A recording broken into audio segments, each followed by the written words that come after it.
Hey, welcome to Guitar Knobs, the guitars, gear, noise, and nonsense podcast, hosted today by these knobs. Tony Dudzik, Pick Guardian. Jared Brandon Wound, pickups. Hey everybody, it's me, Todd Novak. Welcome to the Guitar Knobs podcast. We are super thrilled that you are listening to our show with us right now. That's right. Wherever you are, imagine us with you. If you're in a really small car, imagine that I'm in the front seat and somehow Jared and Tony are in the back. But we do have masks on. They do have masks on. And then strapped to the roof of the car is our new friend here. Who are you, new friend, strapped to the roof of the car? I'm Jesse Honig from 29 Pedals and Believable Audio. Oh my goodness! I hope you brought a jacket because you're gonna be up there a while tonight. We're really excited to have Jesse on the show tonight. He has created a very unique pedal that is, if your big toe wiggles every time something really fantastic comes out in the pedal world, then you probably know what this is about. And if you don't, you're going to want to pay attention because this could change your guitar life. Maybe. Wow. My toe is wiggling. Your toe is wiggling. So we're going to discuss a few things. Before we do, Jesse, where can people go check this out in case they happen to be just hanging out listening? If you go to believableaudio.com, that's our web store, and you can find a lot of links there. And if you go to at 29 Pedals on Instagram, that's where I usually hang out, and you can contact me and stuff like that. And there's a link tree in the Instagram profile that takes you to all the other places like YouTube and whatever that you might want to go. Fantastic. All right, let's get going here. We got a couple of announcements real quick. We need to thank Rode Mics for providing our fantastic audio equipment, the Rodecaster Pro console and the Procaster mics, both doing their thing for a long time now, and we are awfully grateful to Rode for providing that to us. Check them out for your audio needs, including, everybody doing like YouTube videos and little demos and stuff. They make fantastic audio accoutrement for your video work. So that's who you're going to want to check out. We also want to call to attention that we're out on the YouTube right now. Audio only, but we're there. And Jared's got his show out there. Jared, what's that called really quick? Rewind Time with Brandon Wound Pickups. It's a very, very fun little short show. It won't take up much of your time, and you just get to see before and after of pickups that are restored at my shop. Right. That's very really fun. cool. Hang on. I'm going to type that in right now. Yeah. And it's kind of fun because it's Jared's big face right on there. Mostly, yeah. Not that you have a big face, it's just it's big because it's on the screen. No, I really do have a big face and a big head. It's comparatively, yes. It's in scale. Yes, it's in scale with the rest of them. The adjustable trucker hats that you buy. Yeah. I can't wear any of them. You have to sew two together. Like you probably have to zip two sleeping bags together. Actually, probably four for length too. I hope not, but getting there. We also want to, occasionally we get our friends and people that listen to the show and they send us the stuff and we read the stuff. And one of the stuff that we're going to read tonight is from George Stritter. Jared, you know this gentleman. Yes, you do. Exactly. Of course I do. Yeah. So he sent in his 4 on the floor. So I wanted to share that with everybody. George Stritter, number 1, the Crybaby GC B95. All right. Modded with PIO caps. Vintage spec transistors, but with the buffer left in, which drives the chain and cuts through with the neck pickup and gain. Well, this guy knows his numbers and letters and all that stuff. I like and then we also have the Analog Man bi-chorus, the great Andy Summers wash, A-bead to the badge side of the Leslie B section. All right. I saw Andy Summers at a pho restaurant once, and I was too embarrassed to go up and tell him how much I like his playing. Really? Yeah, he lives here in LA, and there's a pho restaurant that's really well known. And I used to live in that neighborhood, and I went once, and I was by myself, and there he was by himself. Sounds like a Silver Lake kind of thing. Yeah, he was eating though. I don't like interrupting people when they're eating, but it's like, there it is. Andy Summers eating a bowl of pho. I got my bowl of pho. We're all good. I had a similar thing. I was eating. I was sitting next to a table at a show, and right next to me backstage was Noel Gallagher eating a sandwich, and he's one of my rock heroes, and I couldn't say anything. I'm like, the guy's eating a sandwich. I can't. Todd, I was with you, right? Oh yeah. Jared was with me. That's right, Jared. I have a great story if I could derail already, because you're really going to like this. I used to work at a big studio called The Village here in LA. It's where they did Tusk and they did some Steely Dan records and they did The Chronic there. It's a really well-known old studio, and I worked there for a bit in the tech shop. And there was this one time where some digital company that will remain nameless because I don't know how the deal ended up going was trying to convince The Edge to replace his big rig that he tours with. You know, he's one of the guys who tours with all the stuff. Like the Harvard that you see on stage with him is the Harvard that he's had since they recorded that record in 1983 or whatever. And he brings all that stuff, and he's really superstitious about it. So he doesn't like his tech to repair anything or mod anything because everything has to be exactly right, exactly original. He's just, very specific about it. Anyway, so this digital company wanted to sell him on one of their modeling rigs. And one of the great things about working in a place like The Village is, in order to pitch this to him, they booked out Studio D, which is the big, nice studio where they did Tusk. They booked out Studio D for like 2 weeks, and they got Edge and his tech, who's amazing, Dallas, and Bob Bradshaw to come in and like set up Edge's rig and tweak it all out like they were doing a big concert, except they just did it in the studio I worked at. So I got to hang out with them and work on the rig. And then they did that for like a week. And then the modeling software people came in and got to like sweep all his pedals and look at all his presets and go through all the Bradshaw rig stuff and make notes about everything. And then they went home and they built out their profile. And then we all sat around Studio D like A-B, which sounds better. And I worked really closely with Dallas and Bradshaw on setting it up and stuff. And it was really, really fun. I got to build guitar cables for Edge. So like, he had a cable harness that went bad and I was working in the tech shop. So Dallas walked in, he was like, can you rebuild, a new guitar cable harness for Edge? And I was like, yeah. Like, no problem. So I was building all these cables and I didn't get to meet Edge because he only came in at the very end. And there, obviously, everybody wants to meet him. So he has to be a little private by nature. But you know how when you order lunch at a takeout restaurant, like if you guys were going to order lunch, the runner would go and they would write Todd on one and Jared on one and Tony on the other. So I went up to the break room one day after a long day of work just to eat my lunch. And in the trash there was like a styrofoam sandwich container on which had been written Edge, tuna salad. That's awesome. Please tell me you kept that. I wish I would have kept. I took a photo of it. I have a photo of it somewhere. It was amazing. Dallas is so cool, and Bradshaw is amazing. Like, I learned more from Bradshaw in 5 minutes when he wasn't even really talking to me about anything. He was just like doing something, and I was watching him. I mean, that guy is amazing. I don't think he gets enough credit anymore. Like in the big 80s when everybody was touring, and in the big 90s when everybody had big rigs and stuff like that, everybody knew Bradshaw. Everybody knew the Bradshaw rig was the thing that you wanted. And like, there's all these products on the market that are kind of derived from Bob's work. Similar to Pete Cornish. It's like Pete Cornish and Bob Bradshaw like really updated and modernized how guitar rigs worked for people, and they don't really get enough like name checking anymore, even though so much of what we do is derived from their work. You think about it, like even EUNA, right? The concept of EUNA, like an input driver to drive your rig. That's the pedal we're going to talk about later. Yeah, it's like, Pete Cornish and Bob Bradshaw basically identified that problem years ago and had complicated solutions to it and simple solutions to it. And I have my own little version of it now that, is its own thing, but we derive so much from those guys and they don't get enough credit. So, thank you for pointing that out and reminding us. Yeah. It's like, Bob Bradshaw is cool. Pete Cornish is cool. That's all you had to say, right?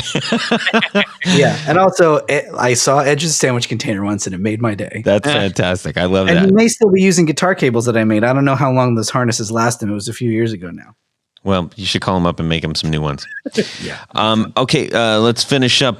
George Sturz. That was a great segue. That was fun. Thank you. We love taking the side alleys down places.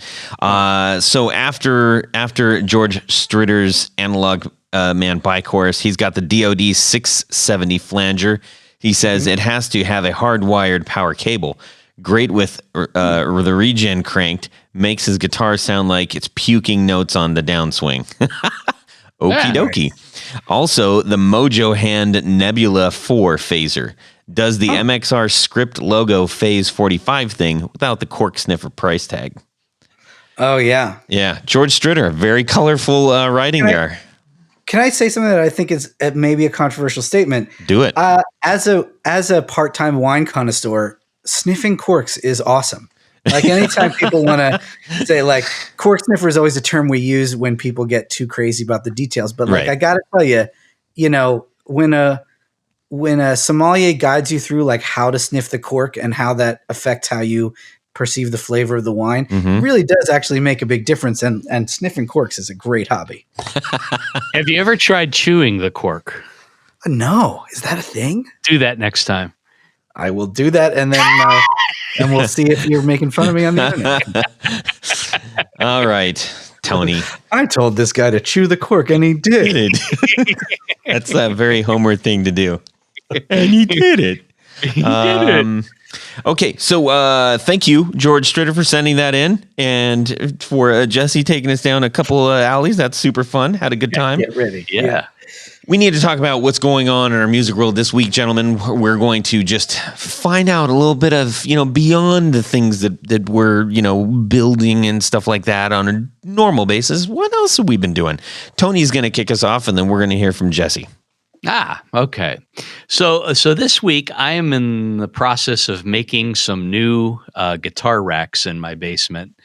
I'm trying to take advantage of some space that I have in the basement, and it's kind of underneath some ductwork and things like that. So it's a great place to stash guitars. I've got a couple racks down there now, but they're kind of in the way. So I came up with this. I'm trying to. I know how to work with wood, but I still like to simplify things. And basically, the other designs are kind of basically plywood and 2x4 platforms that are mounted together. Well, this one I'm going to do, it'll be 8 foot long and 2 feet wide. And soft as a downy chick. There you go. And, again, that's, I can get, the lumber and everything, plywood cut down at Lowe's or Menards, wherever I happen to be at that day. And, basically just chop up some 2x4s and build these racks. And by my calculations, I'll be able to put these kind of like head to head and on Fender style cases, because there'll be 3 shelves. I should be able to fit 15 Fender style cases, and then larger size cases, things like Gretches and acoustics. I should be able to get 12 on the other side. So by my calculations, I should be able to fit at least 27 guitars. Oh, that's a real big problem you have. Tony, if you want to design stand-up racks, for guitars out of cases, I would love to hear what you come up with for that. Because I have one that I made, and I have one of the kind of crummy tubular piping ones. And because I have like 40 guitars laying around, and I like to keep them all out of cases, even though there's things that are bad about doing that, because otherwise I tried keeping them in cases and I just never took any of them out. Yeah. Because I'm a really out of sight, out of mind person. So I have to keep them all out, and my racks are only so good. I would love to have something cooler. Yeah. So if you start working on it, let me know. Yeah. Well, the problem, I'm a proponent of keeping guitars outside of cases, because a lot of times bad things can happen when they're inside of cases. Oh my God. Shh, don't talk. That's cool, but you still need a place to put the cases. And I'm also, so it's kind of this storage issue, and whether it's at my shop or here at home in the basement, you gotta fit the stuff somewhere. So I put mine in the guest house. So Oh, yeah. Maybe I'll just build a guest house. Yes, do that. Do that. Oh, God, sakes. These cases are taking up too much of my valuable space. All right. Let's see. Jesse, what's going on with you? Oh, man. I was telling you guys a little earlier before we started, I'm working on a shielding project for a buddy of mine, trying to investigate whether you can basically build like a Faraday baffle that's shielded to your amp and get any meaningful amount of reduction in sort of single coil hum, just as like a fun little holiday project for myself to do that. I'm working on so much stuff. I could I just reset up my rig so that I can have like all 6 of my favorite amps kind of next to each other. And so I have to build myself a kind of switching device to switch between them. And I just don't like any of the ones that are available on the market. I don't know if I'll ever come out with one as a product. I'll probably just build one for myself because I have like, you want to be plugged right into the amp if you can and bypass all the other stuff. But that means when you build a switching device, you need to like lift the grounds as well as you go, so that like the one I have currently is a big rotary switch and it's a dual pole switch. So as you're selecting an amp, you're selecting the ground and the signal. So they're not all grounded together. So you don't get ground loops and things like that. But that means that it's only so useful when you want to have more than one amp on at a time. And so like I'm redoing that. I'm finishing up some other little designs and fun things. I was just doing some repair on a friend of mine's Gretsch. I'm starting to go down a pickup rabbit hole again because I'm a contrarian by nature, and so I don't like to be the.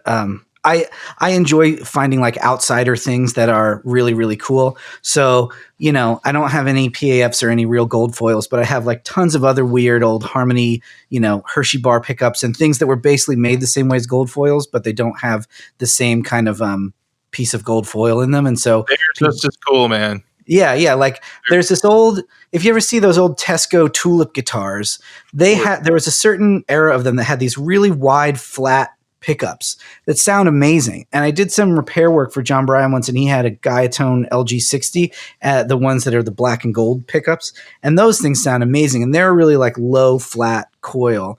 And basically I have some guitars sitting around that have like mediocre pickups in them that I've always kind of enjoyed for one reason or another. And I'm just starting to go down a rabbit hole of like, am I a guy who's going to start winding his own pickups? Can I find boutique pickups to buy that aren't completely insane, but they're also customizable, because I don't tend to like what other people like. I want like unpotted coils. I want them underwound, like stuff that sometimes makes, people who've developed their own sound with pickups, they want to sell their thing that they made. They don't want to necessarily make the thing that I made or that I want, cause I get a lot of requests to customize things. And I always tell people like, hey man, if you want to customize the thing I made for you, I'm so in favor of that. You should get out your soldering iron. I'll tell you what parts to change. I'll help you find the sound you want to find. But like, it can't be my job to custom build everybody's thing because that's actually incredibly expensive, and for pickup winders, it's the same thing. People are always calling them and they're like, well, I want half of the coil to be scatter wound and then I want the rest to be machine, to be same wind. And, everybody's got these crazy ideas about what they think would sound cool, and they may be right. But it can be really complicated for a maker to like actually make it all. So whenever I start to have custom requests for things, I always think to myself like, rather than be a, pain in somebody's butt, constantly begging them to make what I think they should make, why don't I just get a winder, start winding my own pickups? The materials are all available. But then it's just one more thing to get good at, because people who are really good at winding coils, there's a lot of mystery to it, like the wire tension and the wire gauge and, how full can a bobbin be? And do you have to, all this stuff. I don't know if I have time in my life to get good at that. No, you don't. Winder. Fortunately, you have the energy and clearly the brains to get to all the things. I'm trying. I just love to build stuff. It's funny because you're like, oh, what projects are you working on? I'm kind of like, pick one. Yeah. Like I have this little studio under our house where I work, and I'm in here like 18 hours a day. And when I do go upstairs, I bring a notebook and I have sketches. And so there's like 12 product ideas, but then also just little one-off things I'm going to build for myself, because sometimes you want to build something for yourself even though it's never going to be a product, like a little switcher or something like that. And it sounds like you have a house on top of your studio that you live in. Yeah, that's okay. Exactly. Jared, what do you have going on? Nothing. Actually, I am going to talk about my shop, but I'm not going to talk about pickups. My shop is filthy, and if you watch the Rewind Time with Brandon Wall Pickups, you'll just see how much filthiness, and I don't mean like mold and dirt. I mean, I'm talking about little tiny parts, just billions of little tiny unorganized parts everywhere in the shop. I mean, it's like 15 years of, these screws go to this model from this year, and I put them in a bin, and I've got all these teeny tiny little bins full of little parts from, I don't even remember anymore what half the stuff is. So Zach and I started to clean out the shop today. Awesome. Yeah. Good That's job. awesome. Yeah, so it's like you find a big, but I need to throw away things, even if I think there's value to it, because there's more value to real estate than there is having the thing that I'm never going to use. I think the first time I came over there to see your shop, Jared, when Jeff was one of the original guys on the show, came over there, I think I actually offered to help you clean up. Yeah, how audacious was that? Yeah, I can stick around and help you clean this up. Jared, I think you should have a spin-off podcast called Organizing Your Life When You Have a Lot of Stuff. Because I feel like the way that people tell you to get organized now is to just get rid of stuff. And that's not always an option for people like us. Like, I used to work for a guy who bought and sold vintage guitars, and he dealt in vintage correct, he dealt in specific items original guitars, but then he also dealt in parts guitars where people go to the pains of finding the date codes on the pot and date codes on the neck and building themselves a 62 Strat that never existed out of the parts that they're able to get. And that guy absolutely did need to have this set of screw, these 440 quarter-inch screws are different than these 440 quarter-inch screws because one of them is from the 60s and one of them isn't. So means and strategies for organizing your life when you have to, keep 400 different kind of bobbin around, I would listen to that all day. It's a very hard. It is very difficult to do. It really. Yeah. Because you get excited if you throw away something, you think you'll need it next week. Oh man, it's one of the reasons I started designing and building new gear as opposed to, because I used to just repair vintage gear. And I used to restore consoles, and like I said, I worked at the Village as a tech. And the kind of stuff you have to keep around when your job is repairing things is insane. And building new stuff is much easier on inventory because you buy the stuff you need to make the stuff, and then it gets made and then it goes away. You don't really worry about it. But this is the washer that you can't get anymore because it's a half metric that was put in an original 1073, and if you don't have this, the switch is never going to seat right. And it's so I got to keep 400 of those around till the day I die. I don't know. I think you should put that in my guest house. All right. Well, how about you, Todd? Well, this week I have something really exciting happen. We released a single to follow up our album on Spotify. It was for a tribute to the New Bomb Turks, and it's called Pretty Lightning. And I'm pretty excited about it. I'm going to put that on my list to check out. That sounds really cool. Yeah, thank you. The band is called The Villaintinos. There, I'll plug it. The Villaintinos. And so, yeah, it was super duper fun to do, and we're thrilled to be asked. We got the title, or the first track, not the title track, but we got the first track on the actual tribute album, which you can get on Bandcamp, called Straight Scared, a tribute to the New Bomb Turks. So anyways, If you like fun music and loud music, that's the ticket, baby. 1, 2, 1, 2, 3, 4 on the floor. Hey, Jared. Yes, Tony Baloney. I got a call from The Edge just the other day, and he needed some really cool cables for his Bradshaw board. Oh, yeah. Do you have any recommendations? Yes, tour gear. Tour gear? You mean Tour Gear Designs? Exactly. Tour gear designs, and their cables are small. They fit in any jack configuration where where the jack is on the box on your pedal, and they're very durable, and they're under $6 a piece. That's where they start out at. They're under $6. I'd heard that they start out at about $5.50 some cents. Right about there. If you want to be exact, Said a innocent bystander. no, seriously, I have a bunch of those for my pedal board, and they are. I do too, actually. They're fantastic. They're absolutely fantastic. So Innocent Bystander is going to cut in and get to the business end of this ad. We love Tour Gear Designs, and we honestly all have them on our board. Everybody on the show right now has them on their board. That's because we believe them. They're really, really good.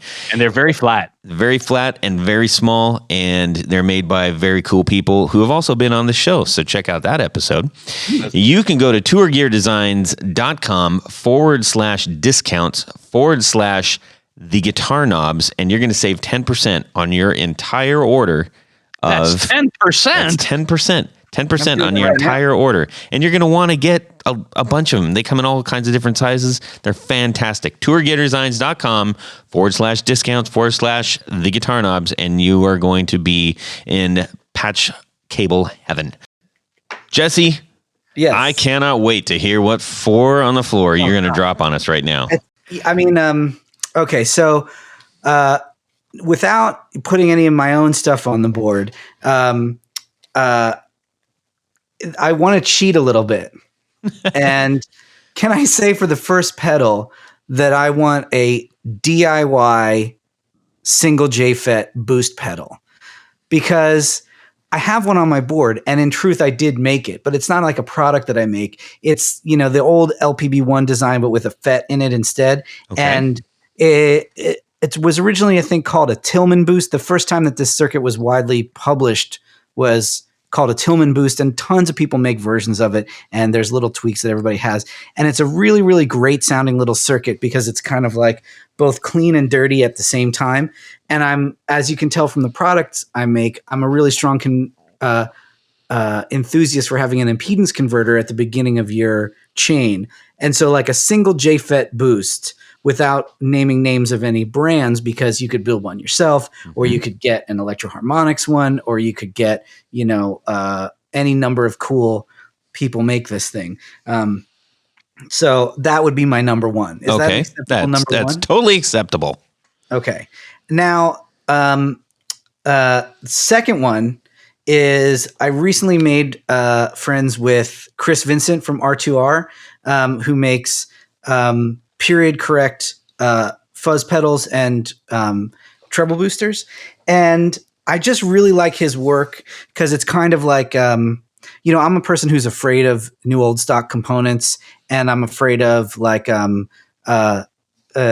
things having to be vintage correct because I know how hard it is to do. And so I'm very much like a person who uses new parts and designs things that other people don't make so that, I can just be my own little world, and I don't have to worry about people going like, oh, well, does this fuzz sound better than that fuzz, when they're both, essentially the same circuit.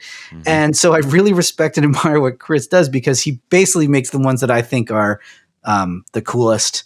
And we swap pedals, and he gave me one of his fuzzes, and it is just the best. It's everything I like about those old fuzz pedals without being like, like he builds them all individually, one at a time, and he matches the components to each other, and he just does all the stuff that I would never take the time to do, and I really, really admire it, and it sounds amazing. I mean, it's basically simple fuzz design, but he's really done a great job of like, sourcing old parts and making sure they all work and balancing them together so that he's not just batching his transistors once, he's batching them several times, because he's also batching old resistors, which is the most terrifying thing I could imagine. Mm-hmm. And so he's batching old resistors and batching old transistors, and then building these really unique little pieces that are all kind of inspired by these vintage designs, but not trying necessarily to,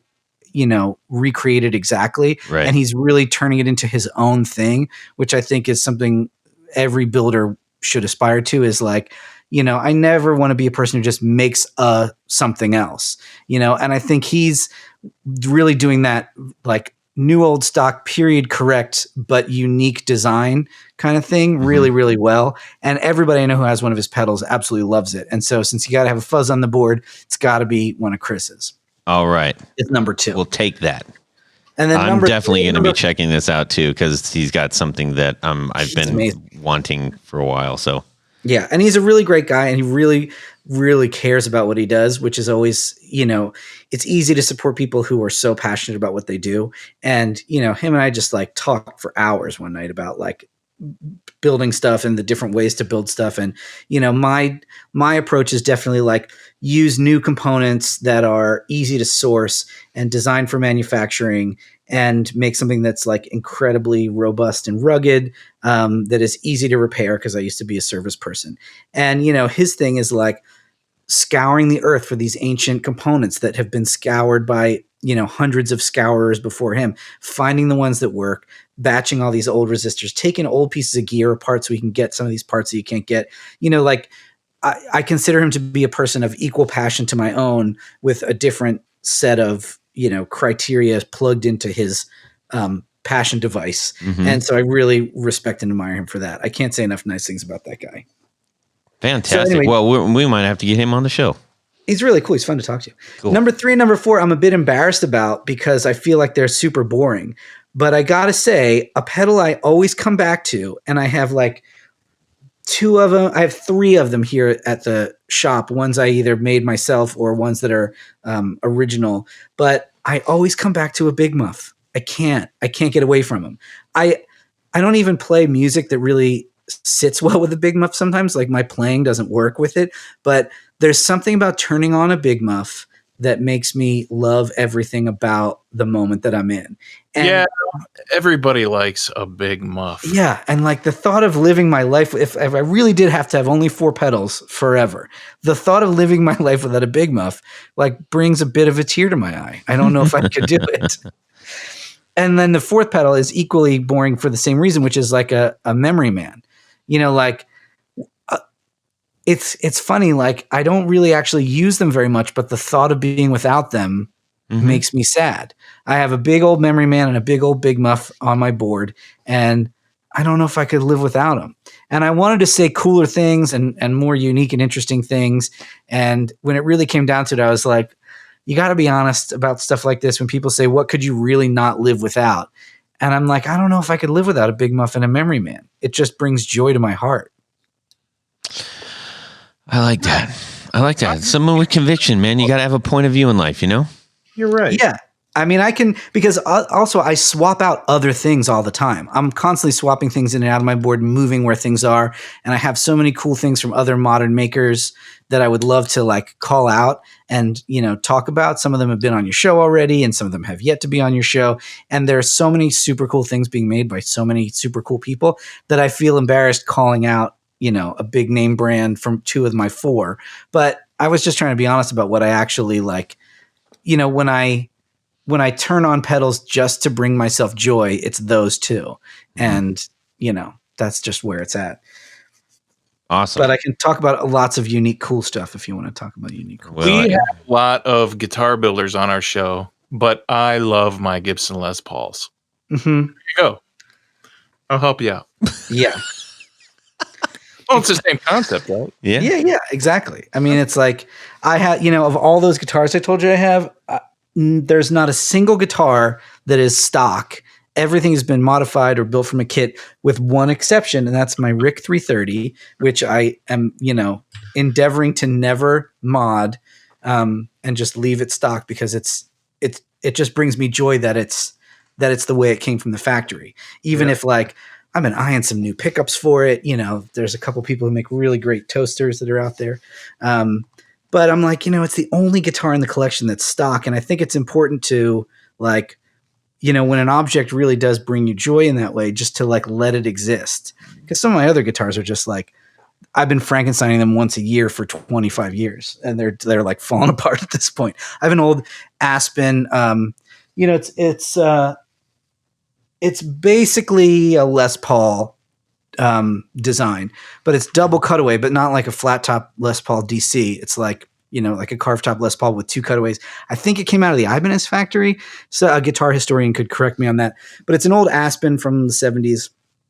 And I've done so much to it. I've changed the pickups 20 times. I've changed the electronics more than that. I drilled holes in the body. I changed out some of the fret markers. I put tuners on it 5 different times. I put a Bigsby on it. I took the Bigsby off. I put a different brand of tremolo on it. I took that off. I put the Bigsby back on. Like all my guitars are like that. And it's always hilarious when people like hear that I have a lot of guitars and they assume that they're all going to be like 62 Strats or perfect vintage correct things. And there's not a single one. There's that everything came to me because it was broken or nobody else wanted it for some other reason. And I turned it into something that could, do something. And I like that. I've got a piece like that myself. Yeah. Yeah. I'm just looking over at the rack now and it's like, it's hilarious. I can't wait till we can all hang out in person again. Cause next time you guys have to come to LA for NAMM or whatever, you just need to look at this little Frankenstein pile of weirdness. We will 1,000,000% do that. It is crazy. Speaking of your place and building things and not being able to leave anything alone, I can't. You are in pretty much a lot of our guitar community's purview right now as a result of your main offering, which is the 29 pedals EUNA. Mm-hmm. EUNA. Mm-hmm. It is a deliciously odd and borderline brutishly handsome or ugly, depending on where the light might be hitting it. You could be describing me personally at this point. Machine, which is why I instantly fell in love with it. Not even having heard it, I'm like, I don't know what that is, but I got to have that. I don't know what it is. The I don't know what it is part is really the big thing behind this, because dare I say, you're not approaching this necessarily from a pedal builder standpoint. Your background in hi-fi audio, I suspect, is influencing this. Can you explain a little bit about this? Pro audio. Yeah, I mean, I kind of grew up working at recording studios, and almost as soon as I got involved in the music business when I was a teenager, like everybody else, just playing in bands and recording on a 4-track, I lucked into a job at a studio almost immediately. And then I basically got passed up the chain, from all the studios in Philly, and all the producer engineer people and a lot of really great people had a lot of influence on me.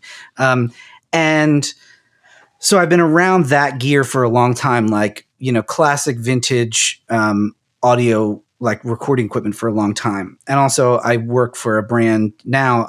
I work for Manly Labs that makes pro audio and hi-fi gear that is just incredibly high end. And so that is really close to my heart. And I think when I started repairing it is when I really, really fell in love with it, because some of that stuff on the inside is gorgeous. And you can see some of the jokes in the pro audio community are all these classic brands are always going out of business and getting bought by someone else and then going out of business again. And what you see when you look at this classic equipment is that it was designed by engineers and built by engineers to be incredibly robust, because, music was the social currency of the day. So one of the reasons that gear is so great is because it was really important to people at the time. Music made people a lot of money. It had a lot of social impact. It brought people together from various communities. And so in that time, you'd let engineers run away with a budget to make a product that barely made any money because it was so full of good components. And back then, basically everybody figured out what sounds good. Nothing that we're doing now is a new version of what sounds good. We're just trying to figure out how to make it without going out of business. And in a lot of ways, the reason old stuff is better than new stuff, or people who believe that it is, one of the ways you could make a case for that is that it was built not to a budget. A 1073 was not a product that was designed to hit a margin. in any way. It was designed because they wanted the best mic pre. What's the best mic pre you can come up with? And it's like, oh, transformer in and out, discrete op amp, like all this great stuff that they put in there, little tiny things that they did that cost a little bit extra money, but that make it sound better, and putting it all together in a really beautiful package of custom metal work that's easy to work on and easy to mod. Because all these classic console manufacturers looked at their offerings as a jumping off point for the in-house engineers of the studios. I've gotten a chance in my life as a repair person to see a lot of this original documentation. And you can see, like, every time someone bought a real Neve back in the 60s or 70s or a real API, it came with a book of notes. And the customer had this request or that request, and the designer had put in this thing or that thing special, because all these things were built for institutions. And then 20, 30 years of techs have gone like, oh, you know what, in our room, such and such is happening. And so we had to mod this to do that. Like we put this extra circuit in here. We took this circuit out. And you find that the stuff is just built so amazing and so resilient. And that's why, 50, 60 years later, you can pop open a 1073 and the thing looks brand new, and you can replace it with components that you can buy at the store. And it's unstoppable. It's such a beautiful piece of gear. And so my design principle coming into the pedal world, because I'm an enthusiast for guitars and guitar pedals, but I've always worked in the pro audio world and in the hi-fi world and building studios for people and things. And so one thing I noticed, I used to tour doing front of house. And so, because I'm a tech as well as an engineer, I was also tasked with helping everybody get their rigs ready for tour. And one of the first things you notice, especially when you're touring, and I think this is where we all owe a nod to Pete Cornish, is when you're touring, having a really good impedance converter at the beginning of your pedal board solves tons of problems. It solves just tons of issues you might have, this is this that day, or you have to stand 20 feet further away, or you have to, run extra wire because of this reason, or the short cable broke or whatever. I don't mind people making a case that they don't need one in a very specific situation that is fixed. But if you're a person who has a board and you go around to gigs, and you have to deal with different rooms and sometimes different backline amps, having an impedance converter at the front of your rig solves tons of issues. But the issue is that most of the ones that you can buy are kind of totally not sexy in any way. And they're in fact not generally designed to sound good. Lots of people make really simple buffers that you can use around your pedal board. And in a lot of places, a conventional buffer is totally fine. You don't need a EUNA at every place in your chain that has a buffer. It'd be a bit of overkill. I mean, it would sound fantastic, but you don't need it there. But one thing I learned from working on microphones is that if you're trying to improve an audio system, where you look to improve it first is the high impedance point. So, the electric guitar, the way most of us use it, it was designed, in the 40s and 50s, and it's a high impedance circuit that runs a wire that is much longer than it should. When Les Paul was trying to make everybody get into low impedance pickups, he's absolutely right. If you got into low impedance pickups and if all of our gear was built for low impedance pickups, you'd have very, very few tone suck, quote unquote, issues. Ever wonder why you can't run your guitar 20 feet without tone suck, but you can run 200 feet of mic cable before you really notice anything that qualifies as tone suck. And it's because of the impedance of the circuit. So an impedance converter is a really great idea, but most of them are designed as an afterthought. And so that high impedance point is really, really critical. I don't know if you guys or any of your listeners ever work on old microphones, but on microphone capsules, especially large diaphragm condenser capsules, this is probably only really true for those, although I wouldn't be surprised if there was other examples. But that impedance point, right? So basically, in thinking about it in terms of the guitar, the capsule is your pickup, and the high impedance point on the FET or on the tube is the first pedal in your chain. That impedance point in a microphone is so high that you have 1 gigohm resistors surrounding it, and every good builder lifts the legs of those two components off the trace. So like the FET doesn't go through the PCB and the microphone lead doesn't get soldered to the PCB. That wire is as short as possible and it connects directly to that leg of the transistor or tube, and it's lifted off the board because that impedance point is so high that even the PCB substrate material acts like capacitance on it the same way cable capacitance works in a guitar circuit. So to try to like condense this huge idea, it's that high impedance point is super critical and it's very much more affected than later in the chain. So basically I had built some of these custom like kind of Cornish style, but without as many of the bells and whistles as this has, little standalone buffers that I was trying to get all these guitar players to use that I was touring with because it would solve a lot of problems in their rig. And the answer was always that like buffers aren't sexy. It gets in the way of my fuzz pedal. It doesn't sound good and all these kind of things. And so one day I just sat myself down, and it was after I'd been working, when I was a tech for a long time, I'd never worked in product development or anything like that. And I got pinched by Stephen Slate when I was working at the Village. Stephen Slate got me to come work on his team to work on some of the product development stuff because his head of engineering, Erica, is a friend of mine, and she thought I might be able to help with some of the design stuff. And I found it really fascinating and basically just opening my eyes to the fact that I could design a product and I could bring it to market and I could do it the way I wanted to do it. I started this kind of process of teaching myself how to design PCBs because I'd only ever repaired them before. Teaching myself to build schematics because I'd only ever read them out of a book before. And over a year or two, 3 years maybe, I taught myself all those skills and I was ready to start designing my own stuff. And the first thing I wanted to design was the first thing I wanted in the chain, which is basically a device which would replace a conventional buffer and was different enough that you couldn't really just call it a buffer because that word is so loaded for a lot of people and everybody thinks they know what it means, but it doesn't necessarily mean what everyone thinks it means.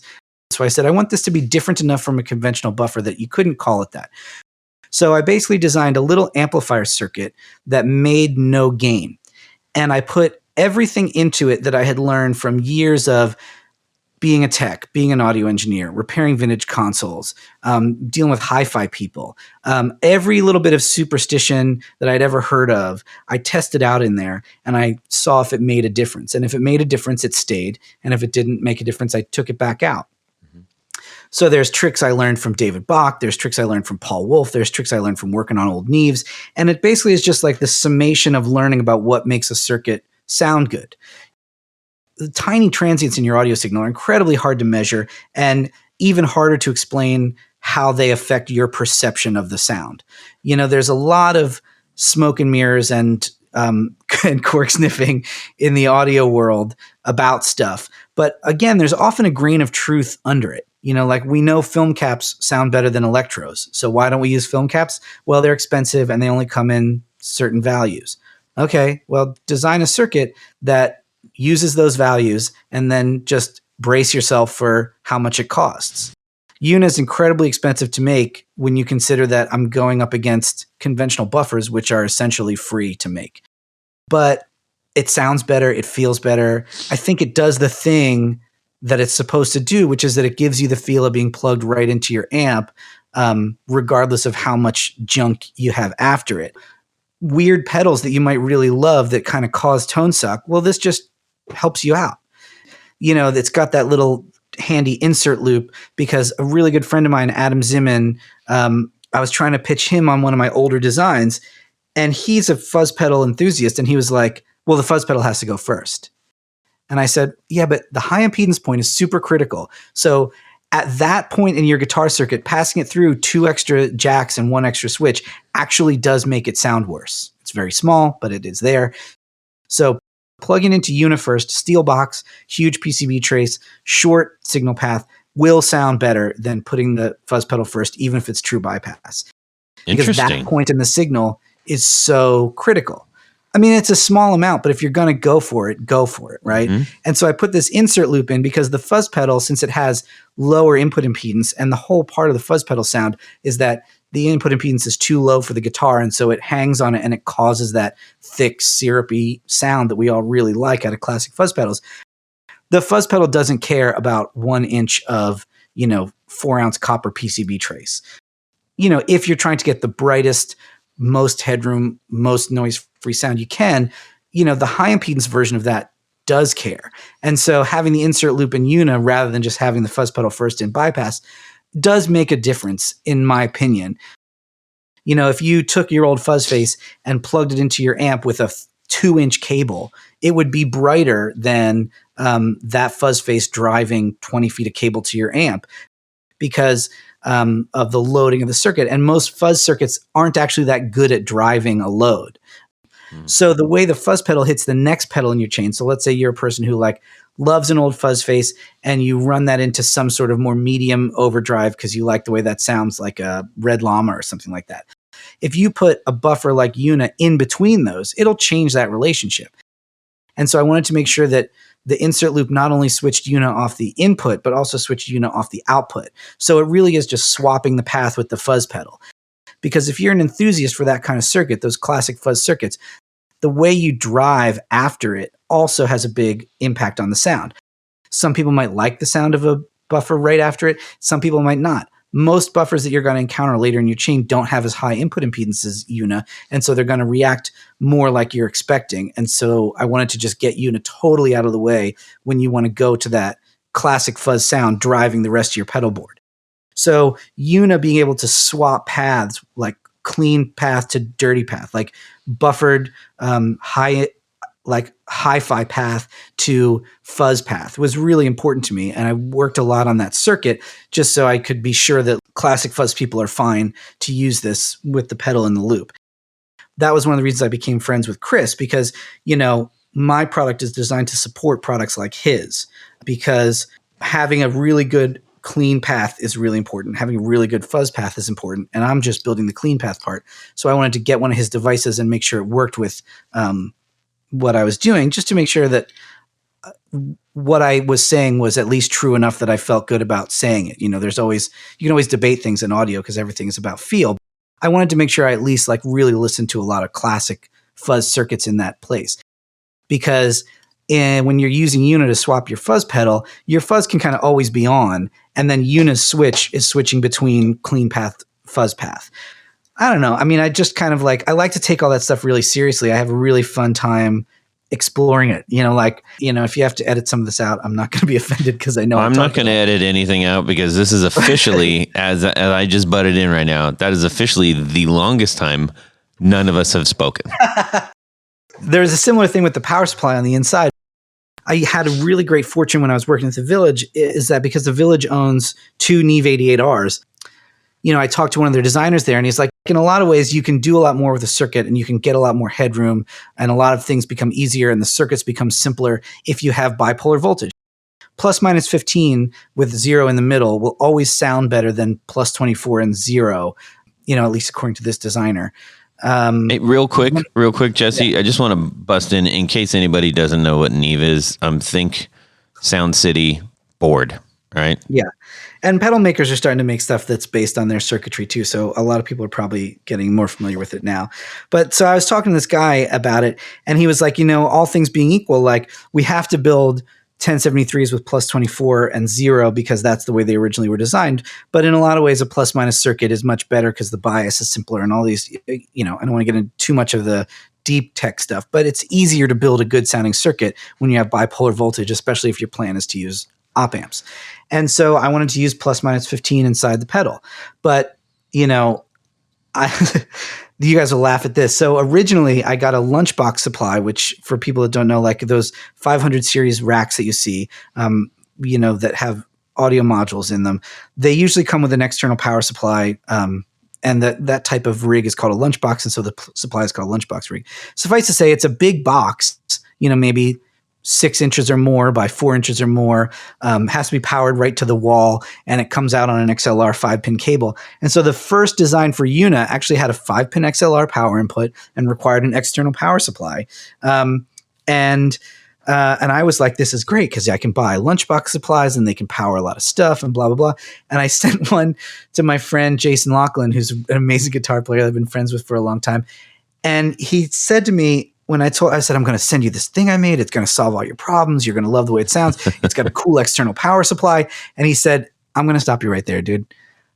If it needs a special external power supply, I don't care how good it sounds. In fact, I don't even want to know if it sounds good because I don't want to worry about having to take that on a gig, because dealing with power on your pedal board is the pits. And as soon as there's one pedal that needs a special supply, you're either going to blow it up or blow something else up because you were like spilled a beer on it in the middle of a gig and had to pull wires out, and then you plugged them all back in wrong, and then everything's fried. And so I took that to heart and I went back to the drawing board, and this took me like 6 or 8 months of design work, but I basically designed a circuit where it's the normal DC jack in. So it's like the size DC jack that you see on all your pedals and also on your Wi-Fi router in your house and tons of other gear. 9-volt style thing. Yeah. Except it takes 7.5 to 40 volts. Well, 35 volts to be safe. 7.5 to 35 volts of AC or DC in either polarity. And it doesn't care, and it doesn't affect the tone in any way because internally it just regulates it all and converts it to plus minus 15 at exactly the same amperage, regardless of what you put into it. At a certain point, you're dumping some of it as heat. So I don't advise people to like go out and get a 35 volt supply. Although I did take a 35 volt supply and plug it into it and leave it plugged in for like a week, and it's fine. It gets warm, but not hot, but it does get warm because it's dumping a lot of it as heat. But I just made it so that you could plug whatever into it. And then when it came time to design the chassis, I originally just wrote it in Paint Pen before I started using it as a marketing thing. I just wrote whatever on the box. And that's why it takes whatever. And now that I've designed that circuit, I have that circuit and I put it in all my pedals so that, you can, like, whatever you have laying around, just plug it in there. It'll be fine. If I only have an 18 volt output left on my brick. Okay. I don't care. Sounds the same. Doesn't care. Oh, well, now I got a pedal that uses 18 volts. So now I want to plug 9 volts into it. But does it change the sound? No, it doesn't. It can't. Everything, it's been filtered and regulated so much at that point. And the plan, like, it's planned to use as little as 7.5 or as much as 35 without changing the sound of the pedal at all. And then I can put that in any pedal now. So, it's expensive. Like it's actually the most expensive part of the pedal to build is building that power supply. And requires expensive components, and it's a lot more components than people would want to put inside a pedal. But it's like, it means you can plug whatever into it. And that was my design goal. And since I own the company, I don't have to compete with anybody else telling me like, well, it needs to cost $4. And I'm like, it costs way more than that. And I don't care because it's my design. And if I don't care how much it makes, then it doesn't matter because, as long as it makes back what you put into it, you can keep making them. And that's kind of the point. There you go. And also that's how that Neve stuff was designed that I like in a lot of classic audio gear. It was designed like, it only costs as much as it needs to cost to keep the lights on. And every other cent of it is dumped into components and R&D and QC and things that mean that I can mail one to Thailand and be confident that it's going to work after the guy throws it off the truck, and also making it kind of relatively friendly for DIYers to work on. If somebody wanted to pop it open and change it, Bradshaw could turn that thing into a gain pedal in 45 seconds. You know what I mean? Most people who are handy with circuits can do stuff like that to it. And if you want to do it to it, great. It's a great platform for that. I'm super supportive of that because I think I look around my studio, I don't see anything stock. You know what I mean? So I couldn't in good conscience design something, like I had put so much R&D and so much of my like accumulated knowledge of all my life into this thing that I was really paranoid about putting it out there because there's so much copying and cloning, especially in the pedal world, of people who don't care about somebody else's R&D, don't care about somebody else's designs, and, don't care about anything other than like, oh, this is cool, I'll make it cheap and then I'll sell them too. And so I got really nervous when I was originally putting it out, and I was like, I've put a lot of my life into this pedal, and a lot of my knowledge into this pedal, and I'm really afraid of that. And then I just kind of closed my eyes and I was like, you're a guy who buys very little from the store, and you get everything broken and secondhand. And when you do buy something from the store, the unboxing to me means I take it out of the chassis. You know what I mean? Like, I buy a pedal, the first thing I do is pop the cover open and start taking it apart and like improving things that I think need to be improved, or even just changing things to make it custom, because I want my stuff to be custom for me. Mm-hmm. And so I couldn't really deny that to other people because it would just be hypocritical at that point. I think that it's important that if you're going to like clone somebody's circuit, that you bring something new to the table. Either the people who originally made it don't want to make it anymore, or there's something you've changed about the sound or the design, something that shows you care about it. Like somebody asked me to make something for them that was basically a clone of somebody else's design. And they were like, I think it'd be cool if you did this. And I was like, yeah, but that's that other guy's design. And they're like, yeah, but you could do it and you could call it the whatever. And it's like, so you just want me to put it in my box and put a different name on it and have it be somebody else's thing? It's just not exciting to me. Mm-hmm. Because at that point, the game becomes, how cool is your marketing? How cheap can you build it? And those things are not important to me at all. The things that are important to me, you can probably tell, are like engineering and technology and really diving into what makes something sound good.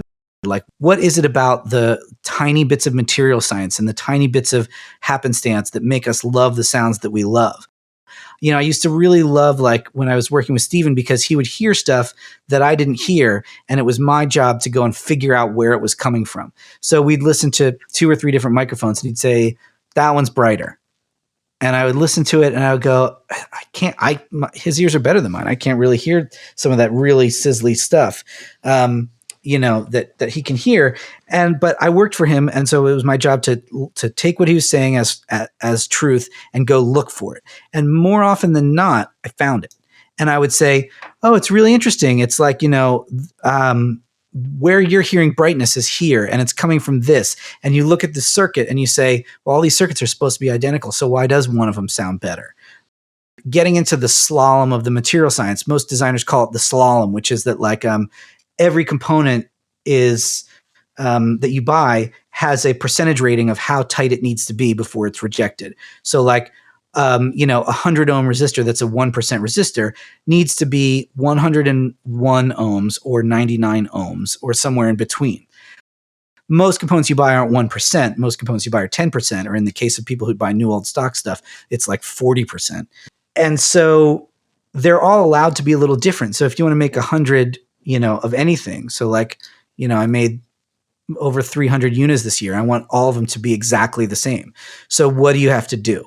Like, where is it important that components be 1%? How much more does that cost you? Where is it okay to say, oh, a 10% cap is good here because, the filtering in the power supply is so overdone that if I use a 20% 470, it's okay because even at minus 20%, it's way more than it needs to be. But when the value affects the frequency response, you have to be a lot tighter. So using like 1% film caps and things like that is kind of expensive.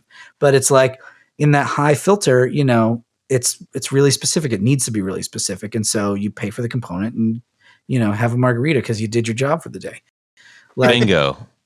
There was a time in history, especially in America, where audio was the sexy science of the day that everybody wanted to get into. Recording and recording technology and the technology of sound was incredible business for lots of reasons, cultural and monetary, from like the end of World War II to like the end of the 90s.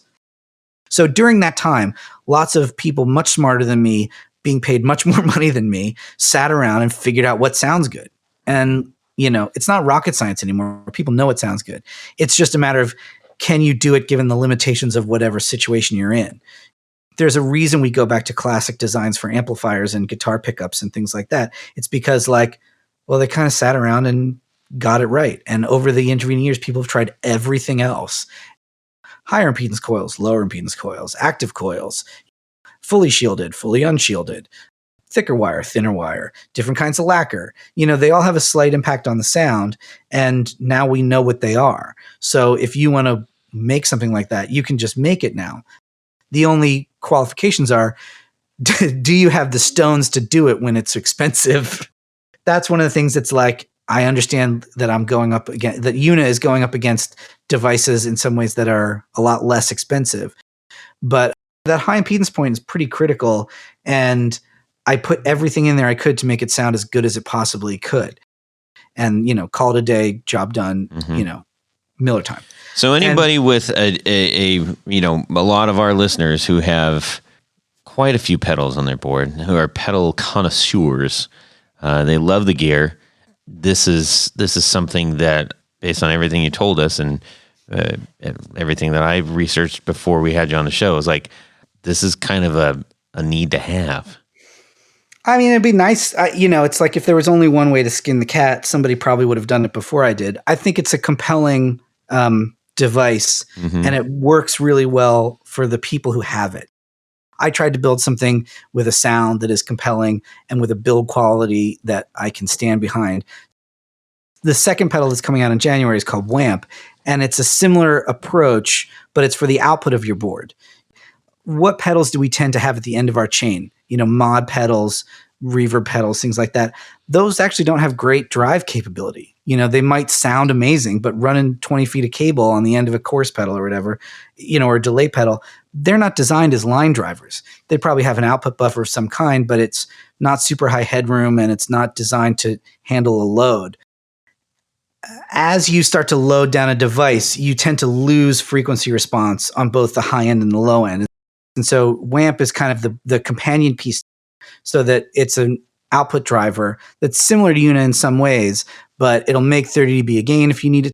Depending on how your board is structured, you could plug that into a power amp and not even need a preamp. You could use your pedal board as your preamp, because this thing will put enough gain out to drive a power amp if you want. So, I mean, I'm going like totally down a rabbit hole because I'm such a talkative nerd, but like that's, I guess you were asking originally about where we were looking around for the flashlight.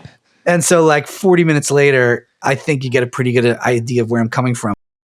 Jesse, I think if I may sum something up really quick here, two things. Please. Number one, I'm dying out here. Anybody that has not made it to work on time, missed their exit, or run out of gas, I think it's cool because you dumped a lot of stuff on us, but we're all just sitting there just going, and like, because this is all, I mean, for a lot of us, this is kind of newer things to hear, which is rare in the guitar world. Yeah. I'm pleased to like bring that type of conversation out to the world. Aside from the fact that it sounds really great, and where I think a lot of our listeners are going to care about this, and the pedals that you're talking about in the future, which is, you clearly have a deep, deep passion for this. You have a deep-rooted understanding of why you are doing this. You're not just doing it because you think it would be cool to have a thing. And that's something that I think that is one of the deciding factors, is when somebody says they're weighing in their hand their stack of bills to say, well, is this worth it? And this is the kind of stuff that makes the stuff that you're making worth it, in my opinion. That's just my opinion, but that's what I think. No, thanks. That's really nice of you to say. I hope that is the case. Well, Jesse, all this is to say, everybody, that this is a serious pedal that you should really consider for your tone. If you got a big pedal board, if you got a lot of wires, if you just want better sound, if you just want something that's built by somebody who like seriously gives a crap, this is something you want to check out. We're going to go over to Jaredville right now. That's right. Yeah. Thank you, Jared. And what's interesting is, Jesse, you brought up a personality earlier, and I made up this would you rather before the show, before I knew you were going to say this. And then Tony brought it back up. So this is going to be kind of fun. So it's Would You Rather time. And what solidifies that is this little ditty. And it goes like this. Would you rather? So you're walking down the street. Did you skip? And you see a flyer that says rock and roll auction, which reminds you that recently you received a letter in the mail stating you had a long lost uncle. Everybody's got one of those who left you a fair amount of cash, but not one of those. But it can only be spent on charity.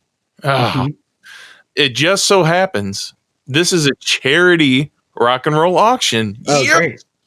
You can go and see that there are only 2 guitars up for auction. There's only 2, but both are famous Explorer-esque guitars. So, would you rather choose U2's The Edge, Gibson Explorer, or Cheap Trick's Rick Nielsen's Hammer Checkerboard Standard Explorer style body?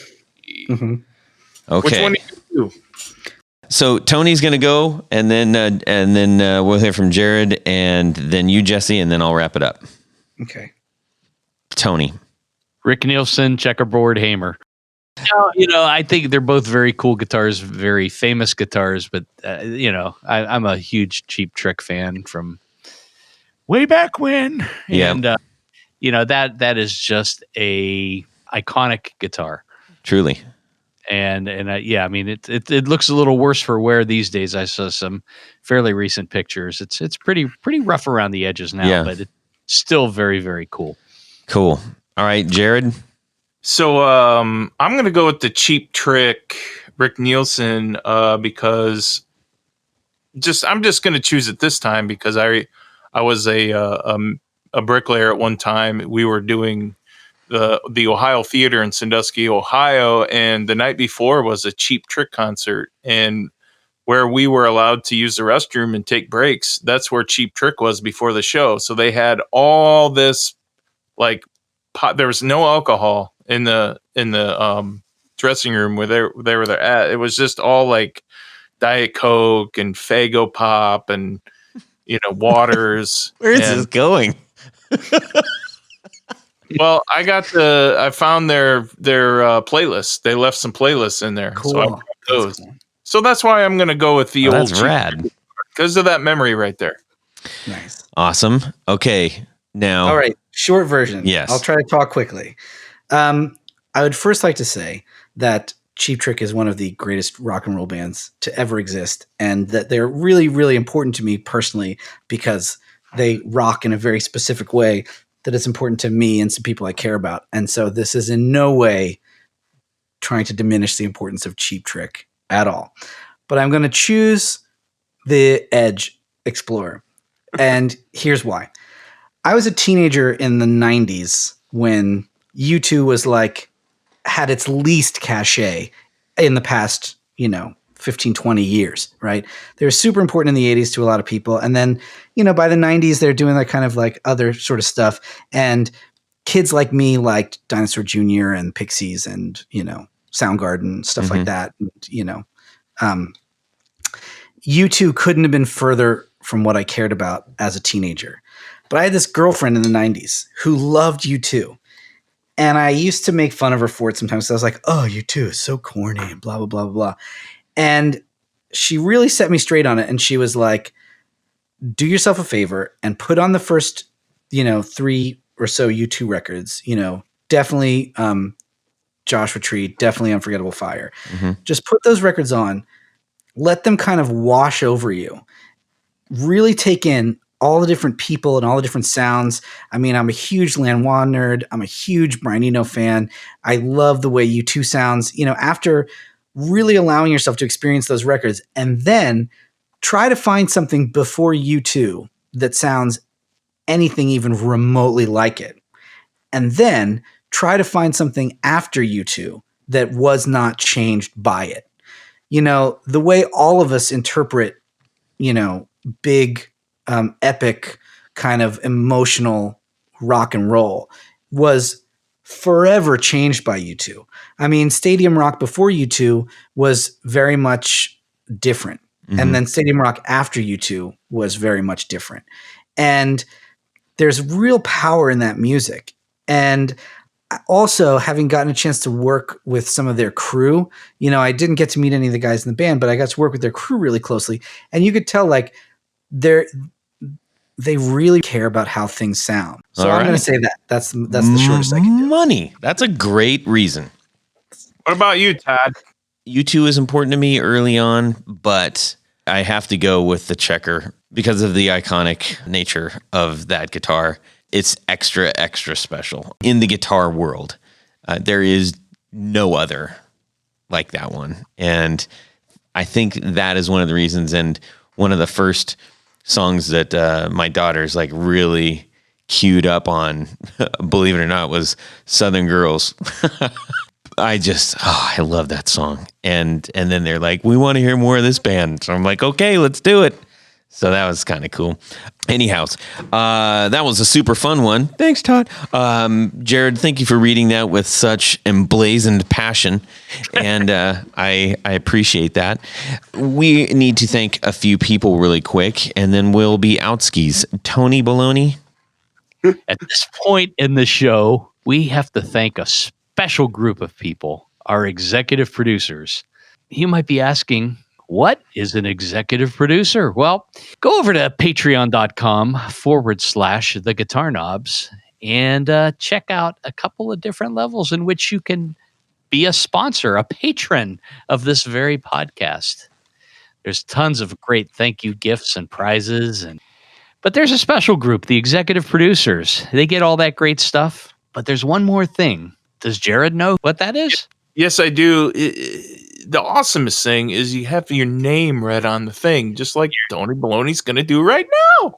Special thanks to Tom Barazin, Martin Cliff, John Daly, Chris Carney, Darren Gregory, Doug Christ, Michael Van Zant, Ken Sayers, Brian Robison, Michael Senchuk, Stefan Lamb, Johnny Knowles, Anthony Lanthrop, John Anglin, Tyler Bray, Brad Partridge, Chris Heidel, John Esterly, Doug Gann, Justin Jones, Brett Alexander, James White, Matt Hart, Liam Martin, James Pennington, Richard Kendall, Tig Harmon, John Williams, Michael DeLucio, John Jackson, Jason Roush, David Rando. That's it. Is that it? No, it's Sound like great people. That's not it. That's not it. Wow. No, because there's a special, the high upper echelon executive producers, our grand poobahs, if Top you will. of the penthouse. Yes.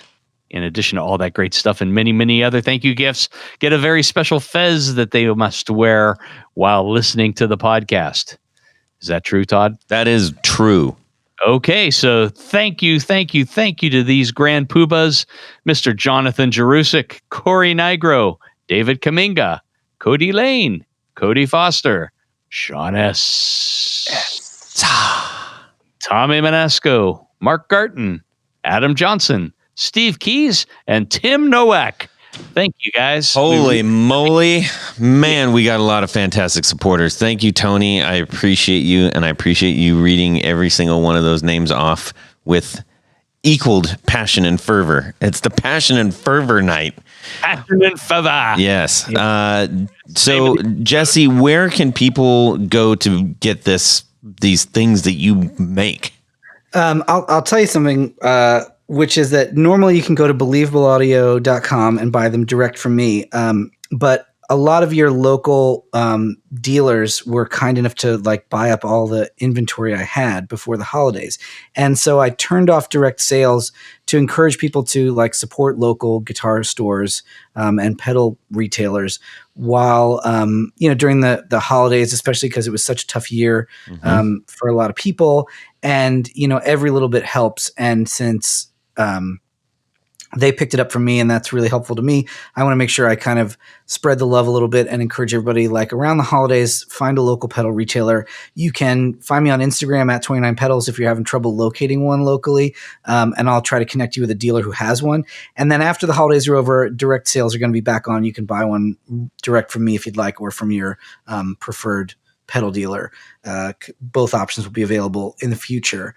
Again, I just turned off the direct sales for a bit because I really wanted to make sure that the smaller pedal dealers who really are like where a lot of us as kids, discovered a lot of these cool things. The first places I saw cool vintage gear was Westchester Music outside of Philadelphia. And, that's a small store and they're having a hard time, not them particularly, but small stores are having a hard time with foot traffic this year. So I wanted just to make sure that anything I can do to help them, I do. And then, once the holidays are over, I'll turn direct sales back on. And if you'd prefer to buy one direct from me, then you can. Awesome. And let's see, Tony Baloney. Head over to pickguardian.com. You can check out some of the stuff that I do, some of the things I have available for sale. But by and large, most of what I do is custom work. So just shoot me an email. Tell me what you need, what you want to do, what materials, all the fun stuff. I will take care of you personally. I actually have some stuff to send you. I'm really excited about it. I was waiting. I was going to order it a few weeks ago, and I was like, I'm going to wait till I talk to this guy. Drop some requests. I got some cool stuff I need help with. Nice. Because I'm terrible with a router. I really need some help. Jared, how about yourself? Why, yes. If anybody needs any pickups, any old-looking new pickups, or vice versa, or whatever, go to brandonwoundpickups.com and look over my stuff I have on the website. And if there's something there that you want to try out, if you want to get really technical and weird and really far down the rabbit hole, that's what I do. That's my specialty. So email me, message me on Instagram, Brandon Wound Pickups, Facebook, whatever you're on, and you can get a hold of me. Come on. Jared, I think you should do like those Japanese toys where you don't know what's inside, and just like as you're cleaning your basement, just make a bunch of like little bags full of who knows what's in it and sell those. The mystery box. That'd be fantastic. You have enough. I have enough like scrap whatever's laying around. I did think about making like a shop cleaning pickup set. I would buy that in a second. That's exactly the kind of nerd stuff I like. It's like this guy had some bobbins laying around and he had whatever kind of wire and he spliced it in the middle and nobody's ever going to be able to figure out what he did and it sounds amazing. Yeah, totally do that. That's what we're going to do. You can send me an email, todd@theguitarknobs.com. You can also DM me and I will, on behalf of all the other ones, all the other fellas at Guitar Knobs, we'd love to hear your would you rathers and what's just going on with you generally in your guitar world, what you love, what you hate about the show, etc., etc. We want to give a humongous thanks to Jesse from 29 Pedals for sharing so much tonight. That was fantastic. Let me thank you guys for listening to, because most people would have left, and I really appreciate that. I only left once. he did have to pee. I was hoping we would have another segment where we got to, talk about the stuff that you guys are doing, because I have questions for Tony. I have pick guards I need. I have questions for Jared. I'd love to get some pickups wound. I think there should be a special episode of the show where guests get to come back and just talk to those guys about what they're doing. Because that's not a bad idea. I like that. I really would love to. I would love to be on to just have time asking them about their stuff. I like it. I love it. All right, everybody. We'll have a fantastic guitar week and subscribe. Yeah. What do you sit on a tree and crap through feathers? Wow. So, is that a staple gun? Yeah. Because I just love that there's a bit of truth hidden under all their madness. Hello? Mojo, welcome to the Nerdcast, Tony. Man, I feel so stupid. Like Jared said, it's probably never going to be 100% effective, but I would kind of like to have a Faraday suit. Idiot, man. I'm sorry. I'm a big interrupter because I get excited to talk. Oh, we might have an interrupt off because Jared is this champion. Oh, well. I'm not very competitive, so I would just give up. See? I don't even have to try to interrupt. I'll talk about this stuff forever. 29, 30, whatever it takes. I'd like to build a proper full Faraday cage in my house, just big enough for like a chair. Tony back yet? Yeah, I'm here. Exactly. Well, that's it for these knobs. Please visit our Patreon page at patreon.com/theguitarknobs. Visit our website at theguitarknobs.com for all of our past episodes, 4 on the Floor blog, and other good stuff. You can connect with us on social too at our Facebook page and share your gear and stories on our Facebook group. Also, be sure to check out our Instagram at Guitar Knobs. Catch you next time.